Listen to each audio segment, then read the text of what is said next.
রাজনীতি করবেন না। আমিও তো বলি যে রাজনীতি করব না, রাজনীতি যেহেতু এত খারাপ আপনি করেন কেন? কথা কয় না। রাজনীতি যদি না করা যায় তো রাজনীতি খারাপ বলেই তো আপনি আমাকে নিষেধ করছেন, কারণ আপনি আমার ভালো চান। কি চান? একজন হুজুরের কি কেউ খারাপ চায়? তো এখন সভাপতি যদি বলে হুজুর আপনি আসছেন বয়ান করেন, রাজনীতি করেন না, অথচ সভাপতি সাহেব দেখা গেল জামাত ইসলামের কেন্দ্রীয় লিডার, তাহলে আমার নিষেধ করলে আমি বলবো আপনি করেন কেন? যদি এটা খারাপ হয় তাহলে আপনি করেন কেন? আর এটা যদি ভালো হয় তাহলে আপনি করবেন আমি করবো না, এত হিংসা কেন? কথা কয় না। হিংসা করার দরকার আছে? বরং আপনিও করেন আমিও করি। আপনার রাজনীতি আর আমার রাজনীতি যদি মিলে যায় তাইলে তো একই সাথে একই পথে, আর যদি বেমিল হয় তাইলে বুঝে নিতে হবে কারোরটা ঠিক কারোরটা বেঠিক। হয় আমারটা ঠিক আপনারটা বেঠিক, না আপনারটা ঠিক আমারটা বেঠিক।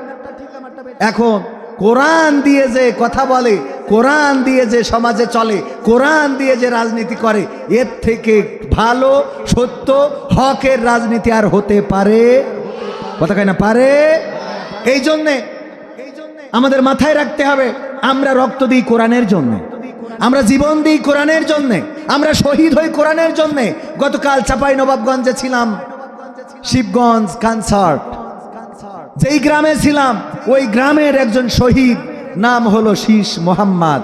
ছাত্র যারা বিশেষ করে ইসলামী ছাত্র সংগঠন করে তারা সবাই জানে। ডায়েরিতে নাম আছে না? ডায়েরিতে নাম আছে না নাই? শীষ মোহাম্মদ উনি শহীদ হয়েছিলেন 1985 সালে। কোন কারণে? ভারতের হাইকোর্টে কোরআন অবমাননা করা হয়েছিল, সেখানে রিট করা হয়েছিল যে কোরআনের কিছু আয়াত বাদ দিতে হবে। বলেন নাউজুবিল্লাহ। যে কোরআন থাকবে কিন্তু আয়াত বাদ দিতে হবে। এই আয়াত বাদ দেওয়ার মতো দুঃসাহস পৃথিবীর জমিনে আজও কারো হয় নাই, কিয়ামত পর্যন্ত কারো হবে না। কারণ কোরআন নাজিল করেছেন যিনি, হেফাজত করবেন তিনি। সুতরাং কোরআন পরিবর্তন করার এখতিয়ার শুধু নয়, দুঃসাহস কেউ করার মতো দুঃসাহস করবেন না। আল্লাহ রাব্বুল আলামিন এটা বরদাস্ত করবেন না। বলেন ঠিক কিনা? কারণ হেফাজতের দায়িত্ব নিয়েছেন কে? পৃথিবীর কোন মানুষ হেফাজতের দায়িত্ব নেয় নাই। আল্লামা দেলোয়ার হুসাইন সাইদি পৃথিবী থেকে শহীদ হয়েছেন। শহীদ হয়েছেন অন্যান্য উলামায়ে কেরাম, অনেক বক্তা বিদায় নিয়েছেন, কিন্তু ওয়াজ মাহফিল বন্ধ হয়ে গেছে? বন্ধ তো হয় নাই, বরং বেড়েছে। শুধু বেড়েছে না, আগে তো মাহফিলগুলো হতো একটা টেবিল দিয়ে সামনে চেয়ার দিয়ে বসাই, এত জৌলুসতা ছিল না। বলেন ঠিক কিনা? এই যে লাইটিং আসলেন 1 কিলোমিটার প্রায়, ঝিক ঝিক ঝিক ঝিক কত রঙের লাইট জ্বলতেছে, এটা কি আগে ছিল? এখন জৌলুসতা বেড়েছে, এভাবেই কোরআনের জৌলুসতা বাড়বে। বলেন সুবহানাল্লাহ। আমির হামজার প্রোগ্রাম, মিজানুর রহমান আজহারির প্রোগ্রাম, এই বিভাগে কুষ্টিয়ায় যদি আজহারি ভাইকে আনা হয়, বলেন তো এমন কোন মাঠ কি এখন আছে যেই মাঠে জায়গা ধরবে? কারণ মানুষ পঙ্গপালের মতো কোরআনের কাছে ছুটছে। মানুষ এটা বুঝতে সক্ষম হয়েছে যে সব দেখা শেষ, আগামীর দেশ দাড়ি টুপির বাংলাদেশ। আবার এই কোরআন কি কোনো একক দলের সম্পত্তি? এটা কি শুধু জামাত ইসলামের? এটা কি শুধু বিএনপির? এটা কি শুধু চরমনায়ের? এটা হেফাজতের নয়, শুধু চরমনার নয়, শুধু জামাতের নয়, শুধু বিএনপির নয়, শুধু আওয়ামী লীগের নয়, এই কোরআন সব দলের। বলেন ঠিক কিনা? সুতরাং এই কোরআন দিয়ে যদি কেউ দেশ চালাতে চায়, সেইটা যদি বিএনপি হয়, আওয়ামী লীগ হয়, জাসদ হয়, বাসদ হয়, আমাদের কোনো আপত্তি নাই। বলেন ঠিক না বেঠিক? কিন্তু এই কোরআনের বিরুদ্ধে যদি চরমনা দাঁড়ায়, এই কোরআনের বিরুদ্ধে যদি হেফাজতে ইসলাম দাঁড়িয়ে যায়, এই কোরআনের বিরুদ্ধে যদি জামাতে ইসলাম দাঁড়িয়ে যায়, তাইলে সেই ইসলামের বিরুদ্ধেও আমাদের ঝগড়া আছে না নাই? কারণ কোরআনের বিরুদ্ধে যারা, আমরা তাদের বিরুদ্ধে, আমরা তাদের বিপক্ষে। পবিত্র কোরআনের সূরা ফাজর 27, 28, 29 এবং 30 নম্বর আয়াত তেলাওয়াত করেছিলাম, মনে আছে আপনাদের? ইয়া আইয়াতুহান নাফসুল মুতমাইন্নাহ ইরজিই ইলা রাব্বিকি রাদিয়াতাম মারদিয়া ফাদখুলি ফি ইবাদি ওয়াদখুলি জান্নাতি। আল্লাহ রাব্বুল আলামিন এই আয়াত যখন নাজিল করেছেন, ফেরেশতা জিবরাইল এসে পড়ছেন বিশ্ব নবীর কাছে। বিশ্ব নবী যখন এটা পড়ে শোনালেন, আবু বকর রাদিয়াল্লাহু তাআলা আনহু পাশে বসা ছিল। তাফসিরে ইবনে কাসিরে এসেছে, আবু বকর রাদিয়াল্লাহু তাআলা আনহু বললেন, ওগো নবী গো, কত সুন্দর কথা আল্লাহ রাব্বুল আলামিন বলেছেন।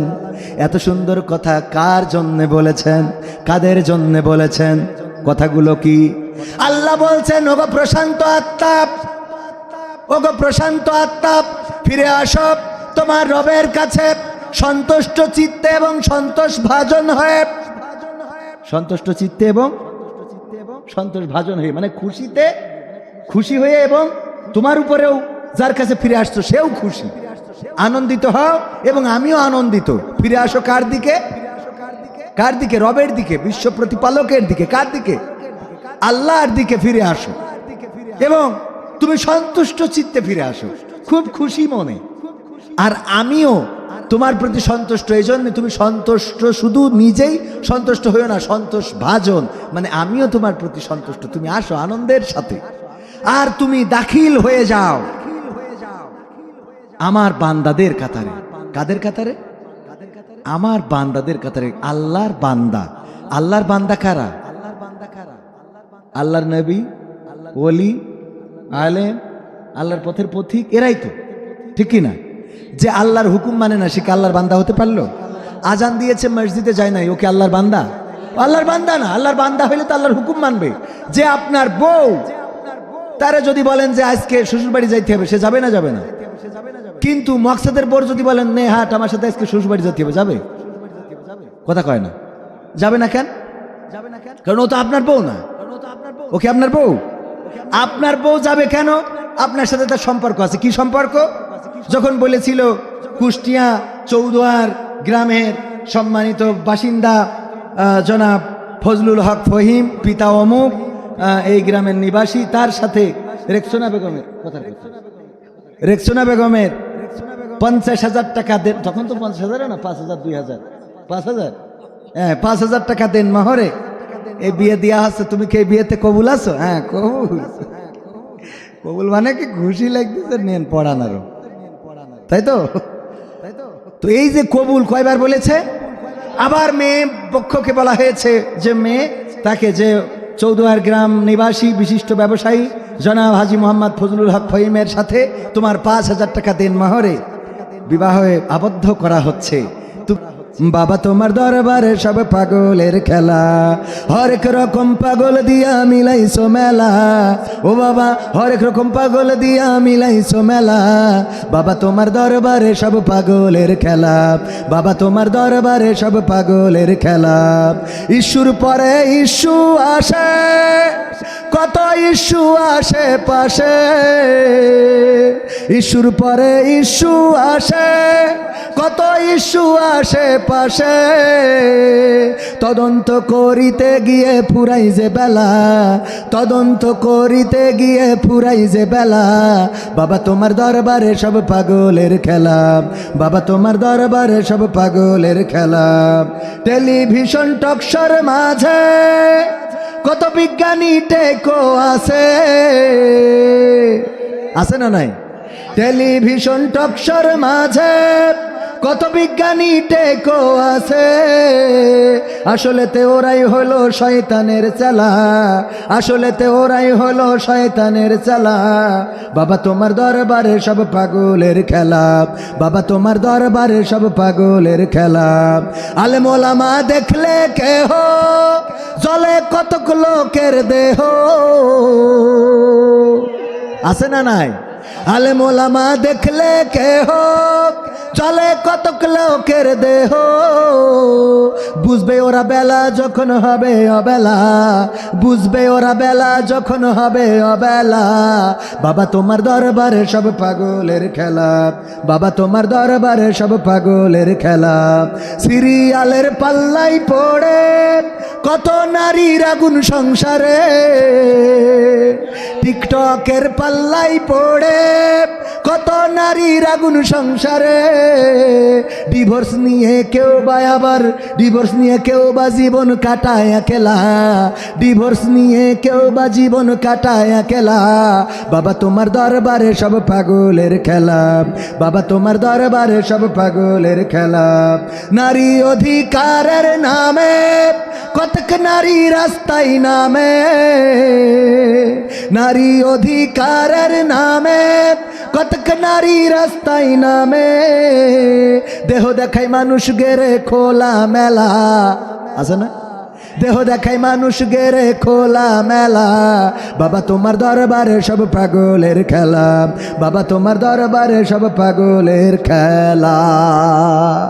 এই গানে সব লাইনই ব্যাখ্যা আছে, ও ব্যাখ্যা করতে গেলে আমার আরো 2 ঘন্টা লাগবে, এই জন্য একটা না গেয়ে দিলাম, এখানে বুঝে নেন। টেলিভিশন টকশোর মাঝে ওরে বাবা জ্ঞানী গুণী সব যেন টেলিভিশনে, উরাই যা বোঝে আর পৃথিবীর কেউ বোঝে না, কথা কয় না। ওদের থেকে বড় আবার আলেমদের দেখলে যাদের চুলখানি ওঠে, বাপ মরি গেলে আবার সেই আলেমেরই লাগে, লাগে না? লাগে না? মাদ্রাসা পছন্দ হয় না, মসজিদ পছন্দ হয় না, অথচ মরি গেলে এই বাচ্চাদের নিয়ে যে আবার কোরআন খতম দিয়ে, সারা জীবন মাদ্রাসার সাথে সম্পর্ক নেই, মারা যাওয়ার পরে কোরআন খতম, আছে না নাই?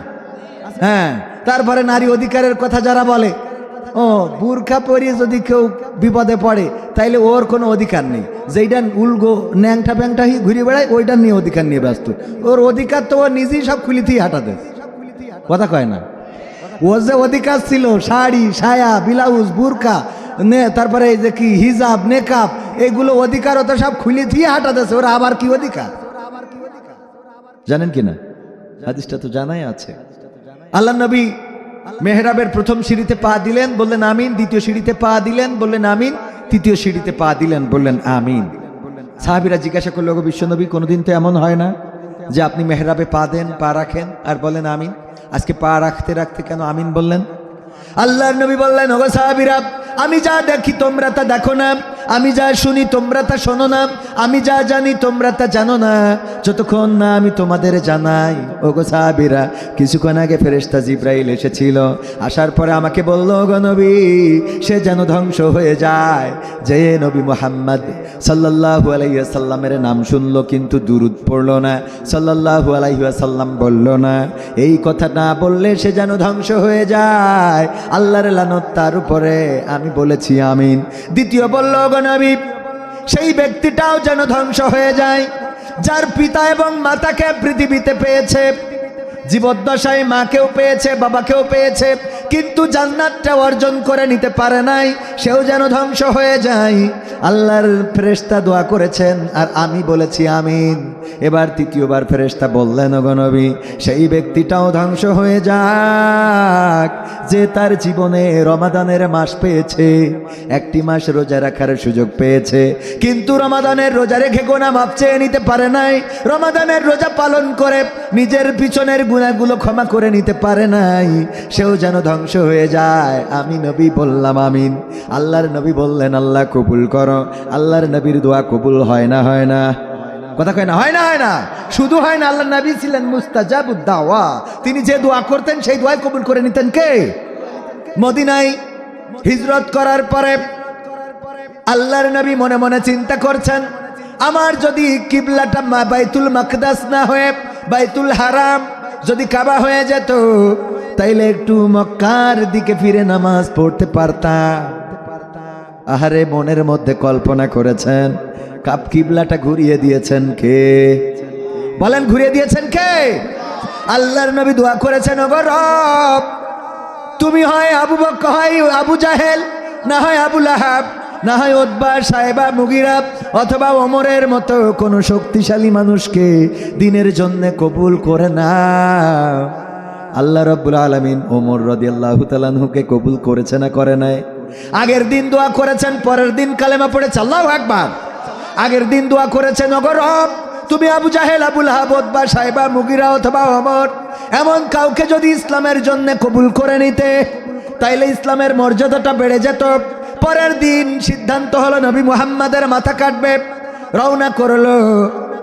আল্লাহর নবীর কাছে খবর আসলো, ইতিমধ্যে আরো তো অনেক লম্বা ঘটনা। নিজের বোন ভগ্নিপতি ইসলাম কবুল করেছে, বাড়িতে যেয়ে তাদেরকে পিটালো, মারলো, ধরলো।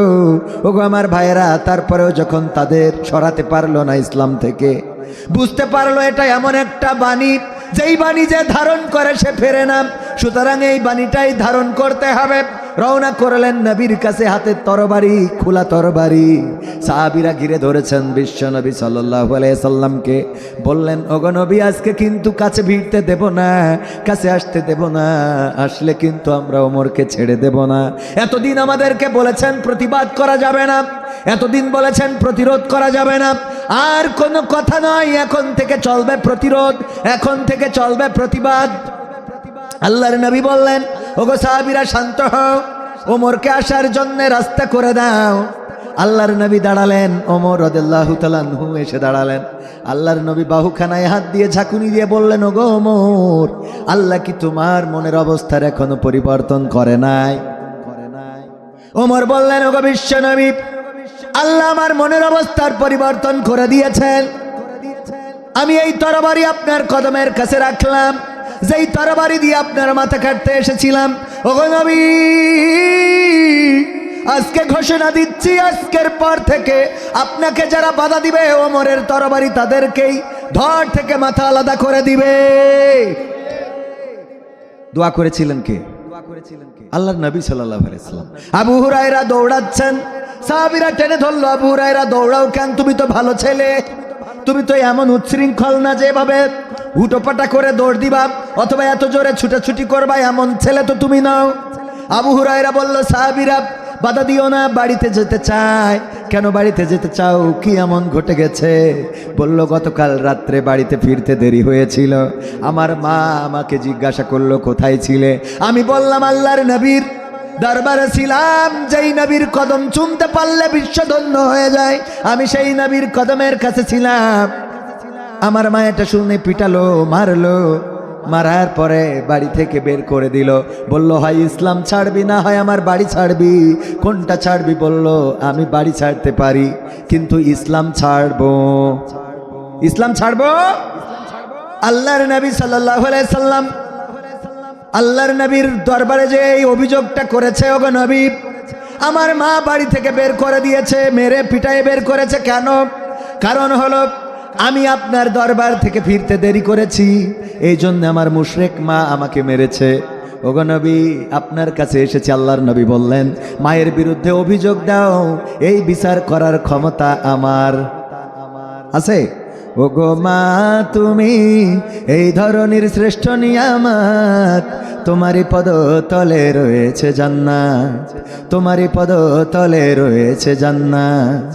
এই পৃথিবী থাকতো ওগো ফুল পাখিহীন, এই পৃথিবী থাকতো ওগো মায়া মহাহীন, এই পৃথিবী থাকতো ওগো ফুল পাখিহীন, এই পৃথিবী থাকতো ওগো মায়া মহাহীন, যদি না পেতাম তোমার, যদি না পেতাম মায়ের মায়ারি হাত, যদি না পেতাম মায়ের মায়ারি হাত। ওগো মা, তুমি এই ধরনের শ্রেষ্ঠ নিয়ামত, তোমারই পদ তলে রয়েছে জান্নাত, তোমারই পদ তলে রয়েছে জান্নাত। কোরআনে আল্লাহ তাআলা তারই পরে মা বাপের কথা দিলেন, তাদেরও প্রতি সদা এহসান তরে, এহসান তরে। কোরআনে আল্লাহ তাআলা তারই পরে মা বাপের কথা দিলেন, তাদেরও প্রতি সদা এহসান তরে, এহসান তরে। তাদেরই খুশিতে যে আল্লাহর সন্তোষ, তাদেরই রাগে তের ভয় যাওয়া সন্তোষ, তাদেরই খুশিতে যে আল্লাহর সন্তোষ, তাদেরই রাগে তের ভয় যাওয়া সন্তোষ। খোদারি রহম তারা, আল্লাহরি রহম তারায় ধরার বরকত, খোদারি রহম তারায় ধরার বরকত। ওগো মা, তুমি এই ধরনের শ্রেষ্ঠ নিয়ামত, তোমারই পদ তলে রয়েছে জান্নাত, তোমারই পদ তলে রয়েছে জান্নাত। সুবহানাল্লাহ। মায়ের পায়ের নিচে কি? মায়ের পায়ের নিচে কি? সে মায়ের সাথে খারাপ আচরণ করা যাবে? আল্লাহর নবী বললেন, ওগো আবু হুরায়রা, মা তোমাকে মেরেছে, আমার বিচার করার ক্ষমতা নাই। আবু হুরায়রা বললেন, বিচারে নিয়ে আসি নাই, এসেছি একটু দোয়া চাওয়ার জন্য। আপনি যদি দুটি হাত তুলে দোয়া করেন, হে রব তুমি আবু হুরায়রার মাকে হেদায়েত নসিব করে দাও। আপনি তো মুস্তাজাবুদ দাওয়া, ওগো নবী আমি বিশ্বাস করি আল্লাহ রব্বুল আলামিন আপনারা হাত ফিরাবেন না, সুতরাং আপনি আমার মায়ের হেদায়েতের জন্য দোয়া করে দেন। আল্লাহর নবী দোয়া করলেন, আর আবু হুরায়রা দৌড় দিয়েছেন। সাহাবীরা টেনে ধরলো, ঘটনা বলে তাড়াতাড়ি দৌড় দিল। আল্লাহর নবীর সাহাবী আবু হুরায়রা বলল, ওগো আমার বিশ্ব নবীর সাহাবীরা শুনে নাও, আমি একটু বাড়িতে দৌড়ে যেয়ে দেখতে চাই আমি আগে বাড়ি পৌঁছালাম নাকি আল্লাহর নবীর দোয়া আমার বাড়ি আগে পৌঁছে গেছে। কিতাবে এসেছে আবু হুরায়রা বাড়িতে গেলেন, দরজায় নক করলেন। দরজায় যখন নক করেছেন, ভিতর থেকে জিজ্ঞাসা করলো, কে দরজায়? আবু হুরায়রা বলেন, আমি বললাম, ওগো মা আমি আবু হুরায়রা ফিরে এসেছি মা তোমার দরজায়। মা জননী ভিতর থেকে বলল, বাবা একটু দাঁড়াও। দরজাটা খুলছি। আবু হুরায়রা বলেন, মা যখন এই কথা বলেছেন তখন ওই কণ্ঠ শুনেই বুঝে ফেললাম আমার মায়ের কণ্ঠের মধ্যে যে নমনীয়তা, যে নম্রতা আমি পেয়েছি, তাতে বুঝে ফেললাম আমি বাড়িতে পৌঁছানোর আগে আমার নবীর দোয়াটা আমার বাড়ি পৌঁছে গেছে। আল্লাহর নবী দোয়া করলে কবুল করেন কে? আল্লাহর নবী দোয়া করলে কবুল হয়ে যায়। সুতরাং বিশ্ব নবী সাল্লাল্লাহু আলাইহি সাল্লামের নাম শোনার পরে যদি কেউ দুরূদ না পড়ে, সাল্লাল্লাহু আলাইহি সাল্লাম না বলে, আল্লাহর নবী বলেছেন সে যেন ধ্বংস হয়ে যায়। আল্লাহর নবীর দোয়া আমাদের পরে আজও জারি আছে না নাই? এবার আসেন, তাহলে বারবার শুনবেন, বারবার কি বলা লাগবে? ঐতিহাসিকগণ বলেছেন, কোন একটা মজলিসে একবার বলা এটা হক, অবশ্যই বলতে হবে। বিশ্ব এটা ওয়াজিব, এটা দায়িত্ব, আপনার বলতেই হবে একবার। যদি বিশ্বনবী হযরত মুহাম্মদ সাল্লাল্লাহু আলাইহি সাল্লামের নাম শোনেন, একবার বললে হক আদায় হয়ে যাবে, দায়িত্ব আদায় হয়ে যাবে। কিন্তু বারবার বলাটা উত্তম। বারবার বলা কি উত্তম, কিন্তু একবার বললেও হক আদায় হবে। যাই হোক, সম্মানিত ভাইয়েরা আমার, আমি তো এই মাহফিলে এবার দিয়ে কয়বার জানেন আপনারা? মনে আছে আপনাদের? কয়বার বলেন তো? হ্যাঁ, 3 বার। তো এবার লাস্টের দিন থাকার জন্য বলছিল, কিন্তু আমার শিডিউল আগে থেকে ক্যাপচার হয়ে যাওয়ার কারণে ফার্স্টের দিন থাকতে হবে। তো আলহামদুলিল্লাহ, চৌদুয়ার ঈদগাহ ময়দান, যেটা 11তম বাৎসরিক, প্রতি বছর এই মাহফিলটা হয়, কিন্তু প্রতি বছর যারা আসে তারা ঘুরে অনেকেই আসতে পারে। বলেন একদিন শুনবেন এই মাহফিল হবে। কবির বিন সামাদ 3 বছর ধরে আসছে পর। আগামী বছর হয়তো আমি পৃথিবীতে নাও থাকতে পারি রে। জিজ্ঞাসা অনেকেই করতে পারে, কবির বিন সামাদ এই বছর কি তাকে দাওয়াত দেওয়া হয় নাই? মাহফিল কমিটি বলতেও পারে, দাওয়াত তো দিতে চেয়েছিলাম, কিন্তু কবির বিন সামাদ আর দুনিয়ায় নাই। হতে পারে না? পারে না? রঙ্গরসের দিন ছিল আমার একদিন, রঙ্গরসের দিন ছিল আমার একদিন, 12 ঘন্টা বেলায় আমার সন্ধ্যা হইল, পাখি উড়ে যাওয়ার বুঝি সময় হলো। হায়, পাখি উড়ে যাওয়ার বুঝি সময় হলো, পাখি উড়ে যাওয়ার বুঝি সময় হলো রে, পাখি উড়ে যাওয়ার বুঝি সময় হলো। শরীরে চামড়া ছিল টান, মিষ্টি সুরে গাইতাম গান, গলার আওয়াজ আমার কত দূরে যাইতো।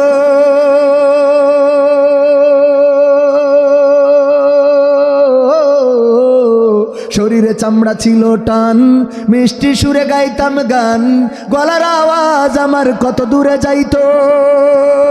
পাইকা গেল মাথার চুল, কথা বলতে পড়ে ভুল, পাইকা গেল মাথার চুল, কথা বলতে পড়ে ভুল, চোখে দেখি গন্ডগোল, দন্ত নড়িল, পাখি উড়ে যাওয়ার বুঝি সময় হলো। হায়, পাখি উড়ে যাওয়ার বুঝি সময় হলো, পাখি উড়ে যাওয়ার বুঝি সময় হলো রে, পাখি উড়ে যাওয়ার বুঝি সময় হলো। ঘন ঘন আসে দম, কানেতে শুনি কম, পিছে পিছে জম আমার ঘুরতে লাগিল।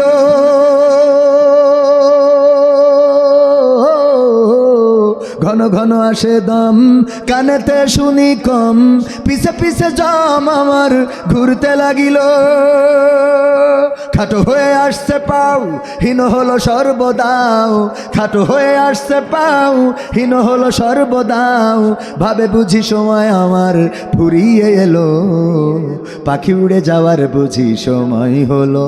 হায় পাখি উড়ে যাওয়ার বুঝি সময় হলো, পাখি উড়ে যাওয়ার বুঝি সময় হলো রে, পাখি উড়ে যাওয়ার বুঝি সময় হলো। এত সুন্দর পরিপাটি খাসায় আমার ছিল খাঁটি, দিনে দিনে খাসায় আমার জং ধরিল।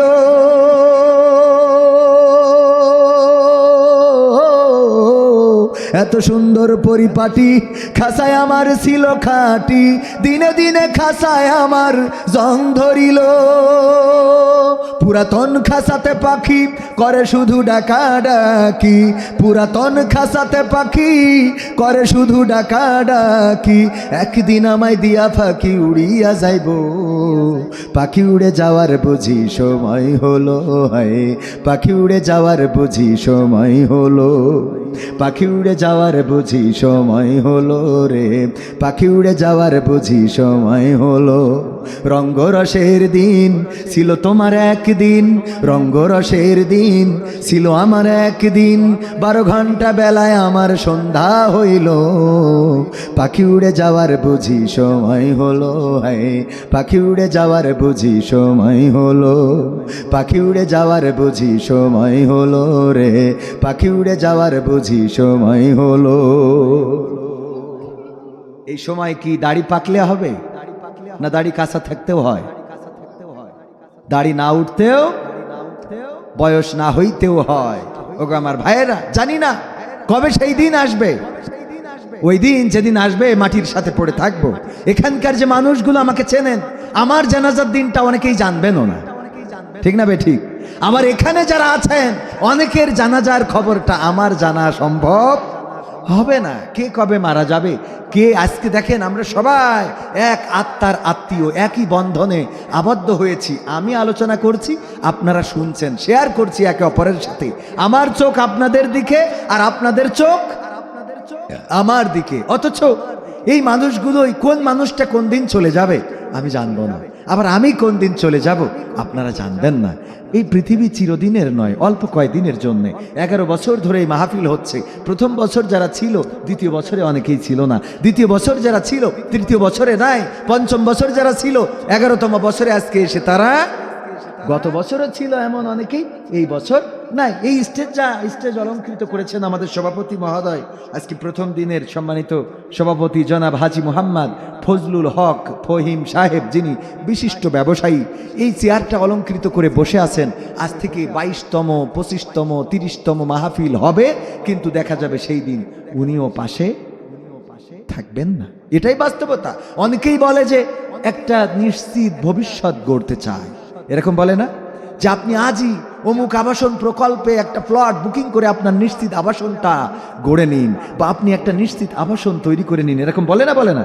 অমুক জায়গায় কুষ্টিয়ার একেবারে খুব সুন্দর শহরে, মনোরম পরিবেশে, যেখান থেকে নদী পাখি ফুল দেখা যায়, এরকম একটা পরিবেশে প্লট বুকিং চলছে, ফ্ল্যাট বুকিং চলছে।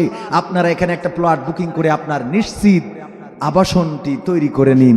ভাই, ওই আবাসন কি নিশ্চিত?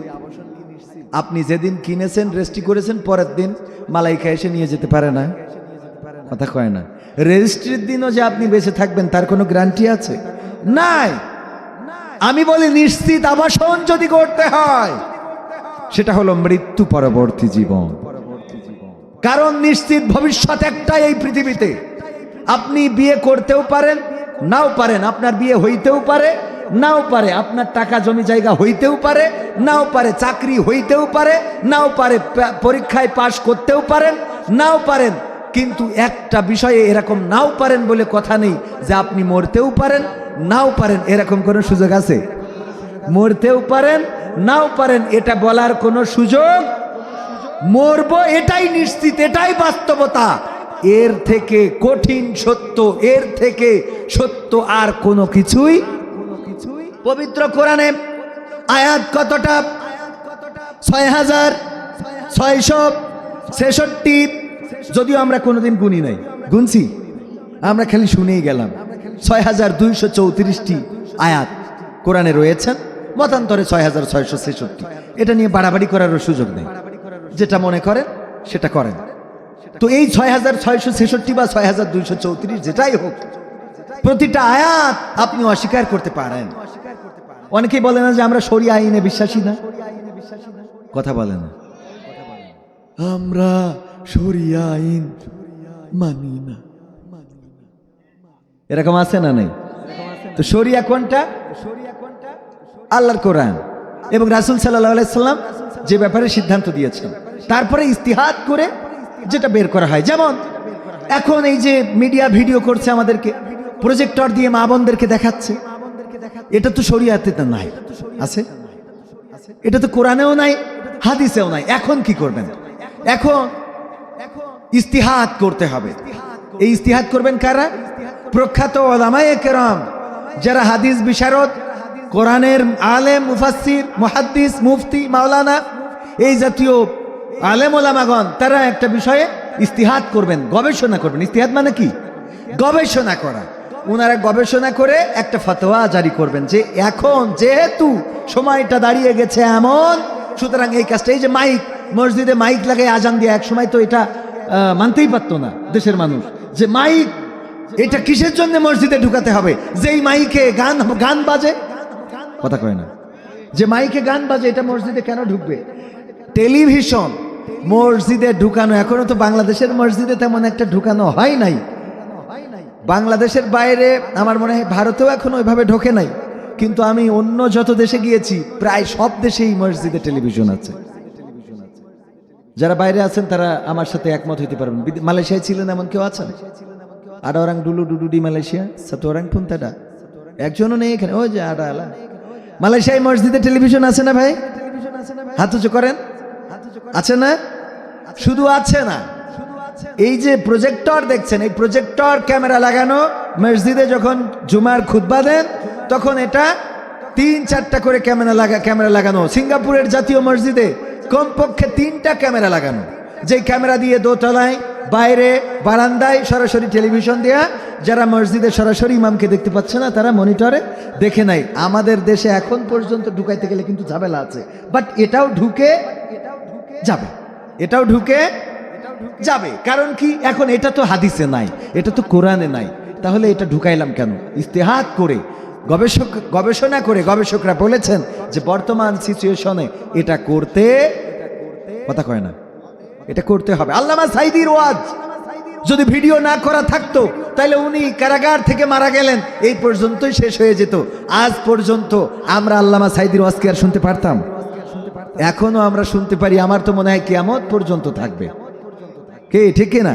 তো এই জন্যে সব কিছু তো কোরআন হাদিসে পাওয়া যাবে না। তো আমি যেটা বলছিলাম, এই যে কোরআন, এখানে 6666 আয়াতের মধ্যে 6665টি আয়াত কেউ অস্বীকার করতে পারে, শরিয়া অস্বীকার করতে পারে, কোরআনের আইন অস্বীকার করতে পারে, কিন্তু আয়াতের একটি অংশ মাত্র, কুল্লু নাফসিন যায়িকাতুল মাউত, প্রত্যেক প্রাণীকে মৃত্যুর স্বাদ গ্রহণ করতে হবে, এটা অস্বীকার করার মতো কোন বাবার বেটা কি এই পৃথিবীতে হয়েছে? কেউ বলতে পারে 1941 সাল পর্যন্ত ক্ষমতা ধরে রাখব,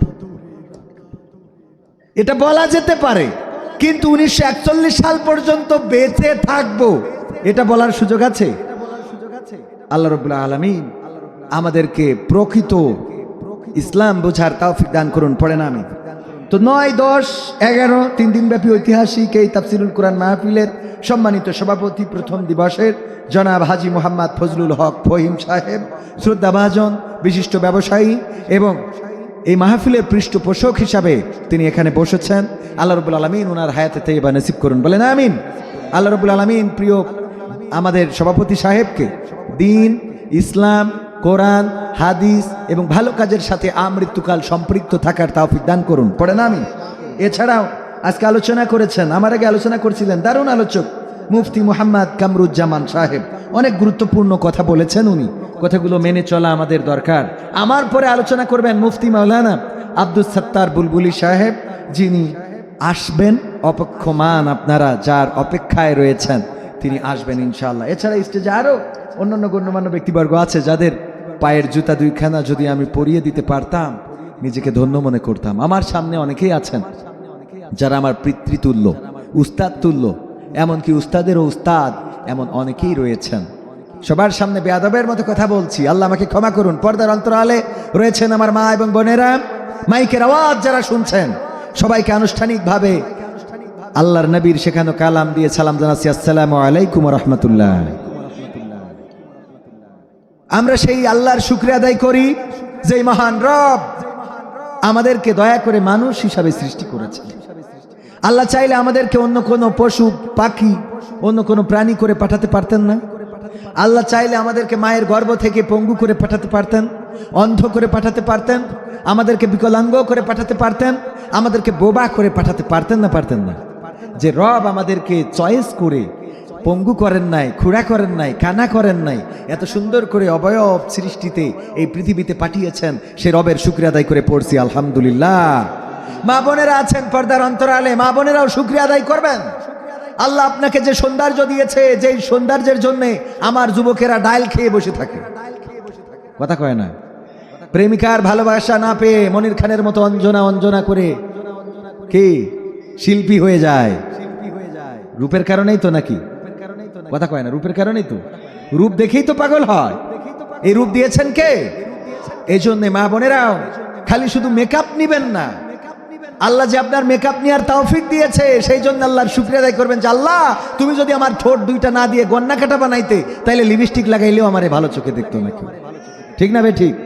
এই যে এখানে ফাঁকা থাকে না অনেকে, দাঁতটা একটু উঁচা, মা বোনের আল্লাহ শুকরিয়া আদায় করবেন যে দাঁত যদি একটু উঁচা হইতো, কোনোভাবে ঘরে রাখা যায় না, দরজা যতই বন্ধ করেন দরজা আগলা হয়ে যায়। যদি এরকম হইতো, আপনি যতই লিপস্টিক মারেন এই যুবকের আপনার দিকে তাকাইতো না, ঠিক না ভাই? ঠিক। এই জন্য শিল্পীরা বলে রূপের বড়াই করিস না রে, রূপ চিরদিন থাকে না। রূপের বড়াই করিস না রে, রূপ চিরদিন থাকে না। নিজের মুখটা দেখা একদিন হইবে তোমার যন্ত্রণা, নিজের মুখটা দেখা একদিন হইবে রে তোর যন্ত্রণা। সময় হইল বড় শিক্ষক, সব দিবে শিখাইয়া, সুখের জীবন থাকবে না রে, দেখবে না কেউ চাইয়া। সময় হইল বড় শিক্ষক, সব দিবে শিখাইয়া, সুখের জীবন থাকবে না রে, দেখবে না কেউ চাইয়া। মরার আগে মরবি রে তুই, জ্বালা সইতে পারবি না। মরার আগে মরবি রে তুই, জ্বালা সইতে পারবি না। নিজের মুখটা দেখা একদিন হইবে রে তোর যন্ত্রণা, নিজের মুখটা দেখা একদিন হইবে তোমার যন্ত্রণা। কিসের এত বড়াই তোমার মাটির দেহ লইয়া, মইরা দেখো পোকা মাকড় শেষ করবে সব খাইয়া। কিসের এত বড়াই তোমার মাটির দেহ লইয়া, মইরা দেখো পোকা মাকড় শেষ করবে সব খাইয়া। এই দুনিয়া ছাড়তে হবে, অহংকার আর কইরো না। এই দুনিয়া ছাড়তে হবে, অহংকার আর কইরো না। নিজের মুখটা দেখা একদিন হইবে তোমার যন্ত্রণা, নিজের মুখটা দেখা একদিন হইবে রে তোর যন্ত্রণা। ক্ষমতার বড়াই কইরো না ভাই, সে আর চিরদিন থাকে না। পাওয়ারের বড়াই কইরো না বোন, সে আর চিরদিন থাকে না। নিজের সে আর দেখা একদিন হইবে তোমার যন্ত্রণা, নিজের সে আর দেখা একদিন হইবে তোমার যন্ত্রণা। মারহাবা কি বলা যাবে? একটু জোরে বলেন মারহাবা। ওগো আমার ভাইয়েরা, এই রূপের বড়াই, চেহারার বড়াই, সৌন্দর্যের বড়াই, যৌবনের বড়াই, সব বড়াইগুলো ধূলিসাৎ হয়ে যাবেন। আমাদের সভাপতি সাহেব উনি একদিন আমার বয়সী ছিলেন, আজকে এই বয়সে পৌঁছিয়েছেন। আলহামদুলিল্লাহ, আল্লাহ রাব্বুল আলামিন হায়াতকে লম্বা করেছেন, এই জন্য এই পর্যন্ত আসতে পেরেছেন। কিন্তু উনার অনেক বন্ধু আছে, অনেক পরিচিত আছে, শুভাকাঙ্ক্ষী আছে, যারা একসাথে খেলতো, একসাথে আড্ডা দিত, একসাথে চায়ের দোকানে বসতো, যাদের সাথে দেখা না করলে, কথা না বললে দিন পার হতো না, এমন অনেকেই আছে উনার আগেই বিদায় নিয়ে চলে গেছি। আছে না নাই? আমাদেরও থাকে, কত বন্ধু চলে যায়, কত আপনজন চলে যায়। এই জন্যে বড়াই করা যাবে না, ক্ষমতার লড়াই করা যাবে না। আমি লাস্টের লাইনে বলেছি, চেয়ার দেখে কি যন্ত্রণা হইতে পারে না, পারে না? যন্ত্রণা হচ্ছে না, হচ্ছে না। 13 তারিখে লকডাউন, কি ডাউন? করোনা আসবে। কি আসবে? করোনা। করোনার সময় লকডাউন ছিল না, ছিল না? ও আমার দেশের ভাই, একটি কথা বইলা যায়, সচেতনতা ছাড়া দেশ বাঁচানোর উপায় নাই। মনে আছে? এই গানগুলো গেয়ে গেয়ে সচেতন করতাম। ও আমার দেশের ভাই, একটি কথা বইলা যায়, সচেতনতা ছাড়া দেশ বাঁচানোর উপায় নাই। ও আমার দেশের ভাই, গানে গানে বইলা যায়, সচেতনতা ছাড়া দেশ বাঁচানোর উপায় নাই। এইভাবে সচেতন করেছি ভাইয়েরা আমার। এখন আবার সেই লকডাউন আসছে, তার মানে কি করোনা আসবে না? কি আসবে? তারা আবার ফিরতে চায়। কি হবে? খেলা হবে। কি হবে? কোর্টে বিচার হচ্ছে। যেই কোর্টের মালিক ছিল এতদিন তারা, এখন সেই কোর্টের আবার তারা আসামি। কিমি আগে ছিল তারা বিচারক, তারা যা বলতো আনিসুল হক সাহেব, উনি যা বলতো তাই হতো। আরে আর এখন আবার হাত করা পড়ে তারই কোর্টের বারান্দায় বারান্দায় কি করা লাগে? হাজিরা দেওয়া লাগে না, লাগে না? কত নিষ্পাপ মানুষ রে, কত নিরপরাধ মানুষ রে জেল খাটাইলা, কত নিরপরাধ মানুষের হাতে হাত কড়া পরাইলা, কত নিরপরাধ মানুষকে জেলে ঢুকাইলা, রিমান্ডে নিলাম, তারপরে এখানেই শেষ নয়, ফাঁসির কাস্টে ঝুলাইলা। এরপরেও আমার কোরআনের পাখি আল্লামা দেলোয়ার হুসাইন সাইদি তারা ইঞ্জেকশন পুশ করে শহীদ করে দিলা। মনে করেছিলে আল্লাহ নাই, মনে করেছিলে তোমাদের ধরার মতো কেউ নাই, কিন্তু আল্লাহ রাব্বুল আলামিন আজও আছে না নাই? আছে। মানে কি? বদরের প্রান্তরে আল্লাহ যেমন ছিলেন আজও তেমন আছেন, কিয়ামত পর্যন্ত তেমনই থাকবেন। আল্লাহু আকবার। আমার আল্লাহ ঘুমান না, আমার আল্লাহ বিশ্রাম নেন না, আমার আল্লাহ কোনো সময় আপনাদের আমাদের পক্ষ আমাদের দিক থেকে দৃষ্টি ফিরান না। সব দৃষ্টি আল্লাহ রাব্বুল আলামিন, আল্লাহর দৃষ্টি আমাদের দিকে করে রেখেছেন না, রাখেন নাই? আল্লাহ সব জানেন। রাতের অন্ধকারে কি করি, দিনের আলোতে কি করি, আমরা ঘরের মধ্যে কি করি, ঘরের বাইরে কি করি, আমরা চায়ের দোকানে কি করি, ক্রামবোর্ডের আড্ডায় কি করি, সব আল্লাহর নখদর্পণে আছে না নাই? কথা কেন আছে না নাই? সব আল্লাহ রাব্বুল আলামিন জানেন। পরকালে বলবেন, ইকরা কিতাবাকা কাফা বিনাফসিকাল ইয়াউমা আলাইকা হাসিবা। পড়ো তোমার কিতাব, পড়ে তুমি তোমার হিসাব করে দাও। আমার সভাপতি সাহেবের হাতে যখন কিতাবটা ধরিয়ে দেবে, তোমার আমলনামার কিতাব এই যে প্রিন্ট করে দিলাম, এই প্রিন্ট করে দেওয়ার পরে এখন তুমি তোমার হিসাবের খাতাটা খোলো, খুলে দেখো ভালো কাজ আছে কিনা। পৃষ্ঠা উল্টাবেন, উল্টাবেন, উল্টাবেন। আমাদের প্রতিটা পৃষ্ঠায় পৃষ্ঠায় অন্যায় আছে না নাই? পৃষ্ঠা উল্টায় দেখবো ফজরের আজান দিয়েছে মুয়াজ্জিন, পাখিরাও কলকে কলিতে মুখরিত করেছিল এই সমাজ। আহারে কতজন উজু করে মসজিদে চলে গেছে, কিন্তু আমার আমলনামার খাতায় দেখবা আমি ফজরের সময় কম্বলটা মুড়ি দিয়ে শুয়ে আছি, এমন আছে না নাই? কথা কয় না, আছে না নাই? মসজিদে যায় নাই। সকালবেলা ছোট বাচ্চা শিশুরা মক্তবে যায় কোরআন পড়ার জন্য। শীতের সকাল, কাঁপতে কাঁপতে বুকে কোরআন নিয়ে মসজিদে যায় কোরআন শিখার জন্য। আহারে আমার আমল নামায় তো এই কাজটাও নাই। কোনদিন সকালে উঠে একটু কোরআন নিয়ে বসলাম না। আরবি না হয় পড়তে পারেন না, বাংলায় কোরআন আছে না নাই? সেই বাংলার কোরআনটাও কি পড়ার চেষ্টা কেউ কোনোদিন করেছেন? কথা কেন করেছেন? আরে অথচ ছেলে যদি বিদেশে থাকে আর ওই বিদেশ থেকে যদি একটা চিঠি পাঠায়, এখন তো চিঠির যুগ নাই, আগের জামানায় যখন চিঠির যুগ ছিল, বাবা যদি চিঠি পড়তে না পারে, ছেলে চিঠি পাঠাইছে নিয়ে রওনা দেয় স্কুল টিচারের কাছে।